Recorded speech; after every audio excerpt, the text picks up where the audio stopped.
Only 2 ingredient और restaurant से आला कॉफ़ी आप घर पे बना सकते। अल्लाहुम्मा बल्लिगना रमज़ान, आमीन सुम्मा आमीन इलाही आमीन। आउज़ुबिल्लाहिस्समीउल मिनश्शैतानिर्रजीम। अस्सलाम वालेकुम, welcome back to my channel. कैसे हैं आप सब लोग? मैं उम्मीद करती हूँ कि आप सब खैरियत से होंगे और ईमान की बेहतरीन हालत में होंगे और विंटर को भरपूर तरीके से एंजॉय कर रहे होंगे।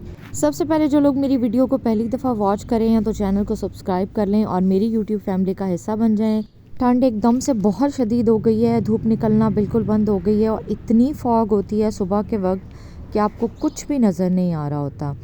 आज का व्लॉग मेरा स्टार्ट हो रहा है जी वीकेंड के नाश्ते से। और सर्दियों के अंदर गर्मा गर्म हलवा पूरी का नाश्ता सबको ही पसंद होता है और स्पेशली बिल्कुल ताज़ा ताज़ा फ्राई होती हुई पूरी जब आपके साथ पास आती है ना चनों के साथ, तो मज़ा ही दोबाला हो जाता है। तो मैं यहाँ पे आई थी बागेट वाली साइड पे अपने हस्बैंड के साथ नाश्ता करने।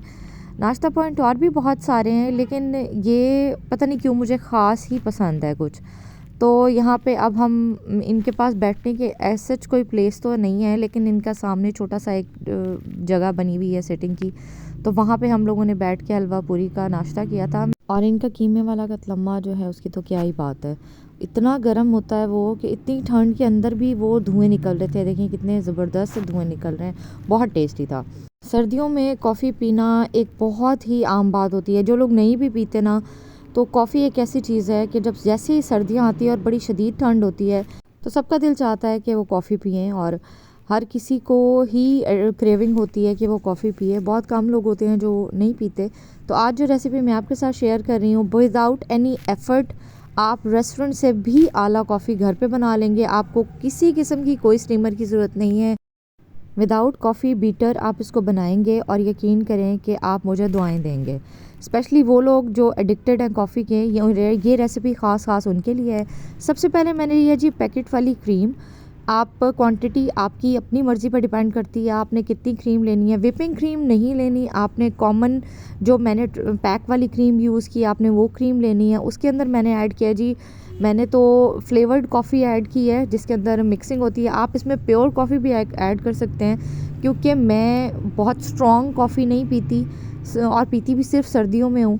तो मैंने इसमें जो मिक्स 3 in 1 कह लें या जिसमें फ्लेवर डला होता है, मैंने वो कॉफ़ी ऐड की है। आप इसमें प्योर कॉफ़ी भी ऐड कर सकते हैं। तो उसके लिए फिर ये है कि आपको क्वांटिटी अगर एक मग बनाना है तो आपको उस हिसाब से डालनी होगी। कोई मैंने इसमें चीनी ऐड नहीं की, कुछ भी नहीं किया। मैंने इसको अच्छे तरीके से बीटर के साथ बीट कर लिया यहाँ तक कि जब आपकी क्रीम जो है वो फ्लफ़ी होना शुरू हो जाएगी, मैं इसको तब तक बीट करूँगी। किसी भी रेस्टोरेंट से अगर आप कॉफ़ी का एक मग भी पीते हैं ना, तो एटलीस्ट अगर आप लो से लो भी पीते हैं तो 700 to 800 का आपको एक कप पड़ता है, चाहे आप कोल्ड कॉफ़ी लें चाहे आप हॉट कॉफ़ी लें। और सर्दियों में मेरा नहीं ख़्याल कि कोई भी ऐसा घर है जहाँ पे कॉफ़ी ना बनती हो। और इसको जब आप बीट करके रख लेंगे, मैं आपको आगे जाके से आपकी स्टोरेज भी शेयर करूँगी आपके साथ कि इसको कैसे स्टोर करना है और कितने टाइम के लिए स्टोर करना है और ये हो सकती है या नहीं हो सकती। तो ये सारी चीज़ें मैं आज आपके साथ शेयर करूँगी और आपको बताऊँगी कि कितना इजी है। आप सिर्फ लेस इंग्रेडिएंट के साथ घर पे रेस्टोरेंट जैसी कॉफ़ी बना लेंगे। और मुझे ज़रूर टैग कीजिएगा जब भी आप ये कॉफ़ी ट्राई करें। अच्छा, अब जी मैंने इसके अंदर इसको इतना बीट किया है कि हल्का हल्का सा ये थिक होना शुरू हो गई थी। फिर मैंने इसको सारी को मिक्स किया था क्योंकि फिर साइड्स पे अगर रह जाती है, क्योंकि बीटर मेरा बाउल जो है वो इतना ज़्यादा डीप नहीं है, तो बीटर साइड्स पे कहीं लगा हुआ रह जाती है क्रीम। तो मैंने इसको दोबारा से मिक्स किया है और मिक्स करने के बाद मैं दोबारा इसको करूँगी अच्छे तरीके से बीट, इतना कि ये अपना टेक्सचर जो है ना वो देखें हल्का हल्का सा थिक होना शुरू हो जाता है, थोड़ी सी फ्लफ़ी और फोमीनेस आना शुरू हो जाती है कॉफ़ी के अंदर। तब तक मैंने इसको बीट किया। अब देखें इतना बीट हो गया है कि अब मैं इसको इजीली उठा रही हूँ ना तो ये नीचे नहीं गिरेगा। अब मैं इसको डालूँगी जी कंटेनर के अंदर। कंटेनर में इसको डाल के और मैं लिड लगा के इसको फ्रिज के अंदर रख दूँगी। ये एटलीस्ट आपको 20 दिन के लिए काफ़ी है। अगर आप इसको बना के अपने पास रख लेते हैं ना तो 20 दिन के लिए आपको बहुत है। अब मैं नेक्स्ट जो स्टेप शेयर कर रही हूँ आपके साथ, वो है कि आपने इसको फोमी कैसे बनाना है। अब उबलता हुआ दूध मैंने कप में, पहले मैंने वही कॉफ़ी डाली है 2 चम्मच मैंने इसके अंदर ऐड किए हैं बीट की हुई कॉफ़ी के। और अब मैं उबलता उबलता दूध इसके अंदर शामिल करूँगी, जिसके अंदर ऑलरेडी झाग बन रही होगी। और ये देखें कि ये प्रॉपर तरीके से जो मैंने बीट की हुई कॉफ़ी रखी हुई थी ना, वो झाग वाले दूध के साथ वो ऊपर की तरफ आ गई है। और अब मैं इसको हल्का हल्का सा मिक्स करूँगी इसके अंदर ही, और मैं इसको सर्व कर दूँगी। आप एक दफ़ा ये रेसिपी ट्राई करें, आपको इतना मज़ा आने वाला है कि आपको लगेगा ही नहीं कि आप घर में कॉफ़ी बना रहे हैं। सुबह नाश्ते के बाद मैं काफ़ी सारी सब्ज़ियाँ लेके आई थी, और अब जब मैं सब्ज़ियाँ काटने बैठी तो मेरी अपनी अम्मी भी आई हुई थी, तो मेरी सास अम्मी भी आ गई। अब दोनों माओं ने मिल के मेरी इतनी हेल्प की। मैं कट्ठा लहसुन लेके आई थी। आज मैं आपके साथ रमज़ान प्रेप शेयर करूंगी, जो मैंने ही इस महंगाई के दौर में मैं कैसे मैनेज करूंगी 2026 के रमज़ान को। इंशाल्लाह ताला अल्लाह ताला हम सबको नसीब करे और नेकियां करने की और गुनाहों को बख्शवाने की तौफीक दे। आमीन सुम्मा आमीन। और अल्लाह ताला माओं को भी सलामत रखे। यकीन करें मुझे एक दिन लग जाता इन सारी सब्जियों को समेटने में। और आज के व्लॉग के अंदर आपको ऐसी टिप्स मिलेंगी जिनको फॉलो करके आप बड़ा टेंशन फ्री रमज़ान गुजारेंगे। हाँ, अभी 1-1.5 महीना पड़ा है रमज़ान में, लेकिन एक सलीकामंद औरत हमेशा आने वाले वक्त की तैयारी पहले से करके रखती है।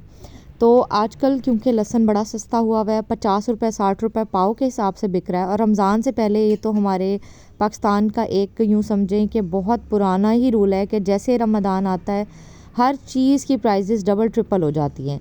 यही लहसुन आपको 300 रुपये पाव तक भी जाएगा, और अदरक जो आप 100 रुपये पाव मिल रही है ये आपको 150-200 तो छोड़ें, आपको 400-400 रुपये पाव भी मिलेगी। तो मैंने अभी से लहसुन ले लिया है। ये चीज़ें ऐसी हैं जो ख़राब नहीं होती, जिनको आपने फ्रीज़ करना है।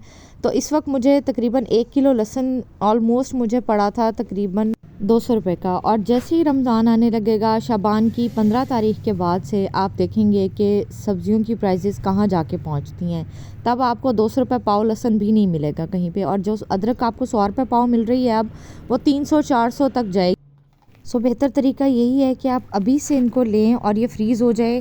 3-4 महीने ये कहीं नहीं जाएगा। आप सुकून से अपना रमज़ान गुजारें, और आधे से ज़्यादा प्रेप आप पहले से कर लें। जैसे अब टमाटर सस्ता हुआ है तो इंशाल्लाह मैं आपसे वो भी वीडियो शेयर करूँगी कि मैं उसको किस तरह से स्टोर करूँगी। तो अभी ये चीज़ें कभी भी ख़राब नहीं होती। 3-4 महीने आपके सुकून से गुजर जाते हैं। एक बैच मैं मज़ीद भी इसका बना के फ्रीज़ करूँगी कि रमज़ान से पहले का जो 1-1.5 महीना है वो भी सुकून से गुजर जाए, रमज़ान भी सुकून से गुजर जाए, और ईद भी सुकून से गुजर जाए। क्योंकि रमज़ान के फ़ौरन बाद ईद होती है, और ईद पे जिस तरह से खाने वगैरह घर के अंदर बनते हैं, तो आपके पास इतना स्टॉक एटलीस्ट होना चाहिए कि आप सुकून से अपने 2 से 3 महीने, ईद वाला महीना भी, ईद के बाद भी दावतें चलती हैं घर के अंदर, आना जाना होता है, तो वो भी बड़ा सुकून से आपका गुजर जाए। यकीन करें कि आपको रिग्रेट नहीं होगा। बड़ा टेंशन फ्री और रिलैक्स रमज़ान आप गुजारेंगे। उसके बाद जी मेरी एनिवर्सरी थी। माशाल्लाह से मेरी शादी को 10 साल हो गए हैं, और इन 10 सालों में बहुत सारे उतार चढ़ाव मैंने रिश्तों में भी देखे हैं, अपनी फैमिली में भी देखे हैं, रवैयों में भी देखे हैं, और लोगों में भी देखे हैं। तो हर औरत अपनी ज़िंदगी इसी तरह से गुजारती है। कभी वो सेक्रीफाइसेस करती है, कभी कुछ चीज़ों को इग्नोर करती है, कभी कुछ चीज़ों को बर्दाश्त करती है, कुछ चीज़ों पे सब्र करती है, कुछ चीज़ों पे शोर मचाती है। लेकिन अल्हम्दुलिल्लाह कामयाब वही होते हैं जो बर्दाश्त के साथ चीज़ों को गुजार लेते हैं। तो आज मेरी एनिवर्सरी थी, और मैं अपने बच्चों के साथ आ गई थी जी बाहर खाना खाने। तो ज़रूर इंजॉय किया करें ज़िंदगी के ऐसे मोमेंट्स को जो आपके लिए मेमोरेबल रहें उस वक्त जब आप बूढ़े हो जाएंगे। और आप इस गुज़रे हुए वक्त को याद करके हम कभी कभी तो उदास हो जाया करेंगे, और कभी कभी खुश हो जाएंगे कि आपने इतनी अच्छी ज़िंदगी गुजारी और जी है। इंसान खुशी में ज़िंदा रहे उसके अपने बस में होता है। दुख तो सबकी ज़िंदगी का हिस्सा होते हैं। हर कोई पूरी ज़िंदगी खुशी के साथ और खुशहाली के साथ नहीं गुजारता। उतार चढ़ाव सबकी ज़िंदगी में आते हैं, लेकिन जो वक्त अच्छा होता है उसको भरपूर तरीके से जी लेना ही असल ज़िंदगी होती है। अपने आप को हमेशा इस चीज़ के लिए तैयार रखा करें कि अगर ज़िंदगी में कोई दुख आए तो आप उसको सिर्फ वक्त गुजारने के लिए इसके साथ रहें, लेकिन जो खुशी आए उसको भरपूर तरीके से एंजॉय करें और उसको जिएं। ख़ास तौर पे मियाँ बीवी का रिश्ता एक ऐसा रिश्ता होता है कि अगर ये हेल्दी है ना, तो आपका पूरा ख़ानदान इस पे बेस करता है। चाहे आपका मैका हो, चाहे आपका ससुराल हो, या आपके बच्चों की आने वाली ज़िंदगी हो। डिस्टर्ब मियाँ बीवी और स्पॉइल्ड रिलेशनशिप के अंदर आप यकीन करें, आप कभी भी हेल्दी माइंड के बच्चे और उनकी तरबियत नहीं कर सकते। कभी भी आप बच्चों के माइंड को हेल्दी नहीं बना सकते जब तक कि आपके आपस का रिलेशनशिप ही हेल्दी ना हो। खामोश ज़रूर होंगे आपके बच्चे, लेकिन आपके जेस्चर से वो उस तरह से सीख रहे होते हैं जो आपको अंदाज़ा भी नहीं होता, और गैर महसूस तरीके से वो उन सारी बातों को फ़ील कर रहे होते हैं। ड्रेस था जी मेरा अस्मा एंड सिद्रा का, और मैं आई थी जी रूमीज़ पे। मेरा ख्याल में मुल्तान में सबसे ज़्यादा मोस्ट एक्सपेंसिव रोमांटिक जगह है। आपको लेस एक्सपेंसिव तो मिल जाएंगी और लेस रोमांटिक भी होंगी, लेकिन यकीन करें आप इस जगह के ऊपर अपने टाइम के पैसे पे करते हैं। और फूड भी इसका बहुत ज़बरदस्त है, कॉन्टिनेंटल था इसका और बहुत ही टेस्टी था। देखने से लग रहा था कि क्वांटिटी बहुत कम है, बट बहुत ही मज़े का था। और लेकिन टू एक्सपेंसिव, मैं आपको इंजॉय करने के हिसाब से अगर आपने पे करना है ना, एम्बियंस के पैसे पे करने हैं, तो फिर तो आपके पैसे पूरे हो जाते हैं। अदरवाइज़ अगर आपने फ़ूड के पैसे पे करने हैं तो मेरा ख़्याल में ये most expensive restaurant in Multan है।